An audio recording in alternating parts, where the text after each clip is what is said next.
Assalamualaikum warahmatullahi wabarakatuh. Kami dari kelompok 12 ingin mempresentasikan hasil dari tugas besar statistika kami yang berjudul tentang analisis panjang dan lebar daun. Saya Ezar Kaisan Gumilar. Saya Muhammad Panji Adirangga. Saya Gusti Bagus Yudhistira Giarta. Jadi di bagian pertama di sini terdapat pendahuluan dan di dalam pendahuluan terdapat dataset. Jadi dataset yang dianalisis oleh kami dalam penelitian ini terdiri dari panjang dan lebar daun. Masing-masing kelompok berjumlah 100. Jadi total terdapat 200, yaitu 100 data panjang dan 100 data lebar. Setiap data pengamatan memiliki dua variabel kuantitatif, yaitu panjang dan lebar, yang mempresentasikan ukuran objek yang diamati. Kedua variabel tersebut termasuk dalam skala rasio, sehingga memungkinkan dilakukan berbagai analisis statistik. Lalu selanjutnya cara kita membuat dataset. Dataset yang kami peroleh dibuat dengan proses observasi dan pengukuran secara langsung kepada beberapa daun di beberapa pohon yang berlokasi berbeda. Panjang dan lebar daun dihitung dengan menggunakan satuan cm atau cm. Lanjut lalu di section 2 yaitu analisis data. Jadi di sini analisis data kita menggunakan aplikasi R ya. Yaitu di sini kita bisa melihat bar plot panjang, lebar, lalu histogram panjang, lalu histogram lebar, dan lain-lain. Terus ada lebar daun dan box plot panjang. Lalu di box plot ini analisis regresi linier digunakan untuk mengetahui hubungan antara panjang objek sebagai variabel independen dan lebar objek sebagai variabel dengan dependen. Analisis ini bertujuan untuk mengetahui apakah perubahan nilai panjang berpengaruh terhadap perubahan nilai lebar pada objek yang diamati. Lalu di model regresi linier sederhana yang digunakan dalam penelitian ini dinyatakan dalam bentuk persamaan sebagai berikut.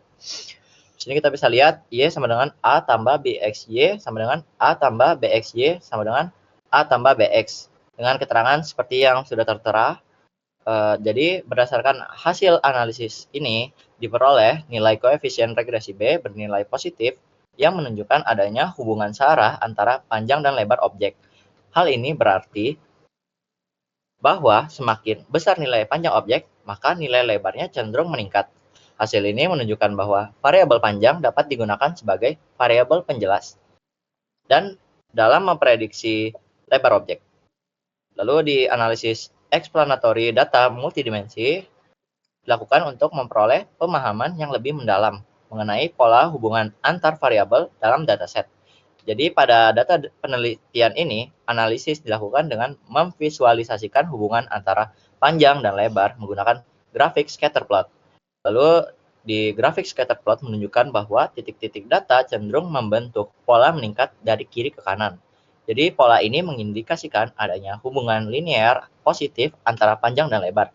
Selain itu, tidak ditemukan nilai pencilan atau outlier yang signifikan, sehingga data dinilai layak untuk dianalisis menggunakan metode yang signifikan. Menggunakan metode regresi linier. Lalu, melalui analisis ini, hubungan antar variabel tidak hanya dijelaskan melalui model matematis, tetapi juga melalui pola visual yang terbentuk dari data. Selanjutnya di section 3 yaitu kesimpulan. Berdasarkan hasil analisa data yang telah kami lakukan, dapat disimpulkan bahwa terdapat hubungan positif antara panjang dan lebar objek yang kami analisis. Analisis regresi linier menunjukkan bahwa panjang dapat digunakan sebagai variabel independen untuk menjelaskan dan memprediksi lebar, di mana peningkatan nilai panjang cenderung diikuti oleh peningkatan nilai lebar. Selain itu, analisis explanatory data multidimensi melalui visualisasi scatter plot memperkuat hasil regresi linier dengan menunjukkan pola hubungan linier yang jelas antara panjang dan lebar. Tidak ditemukannya ada nilai pencilan atau outlier yang signifikan, menunjukkan bahwa dataset ya layak digunakan untuk analisis statistik lebih lanjut. Sekian dari kelompok kami. Terima kasih.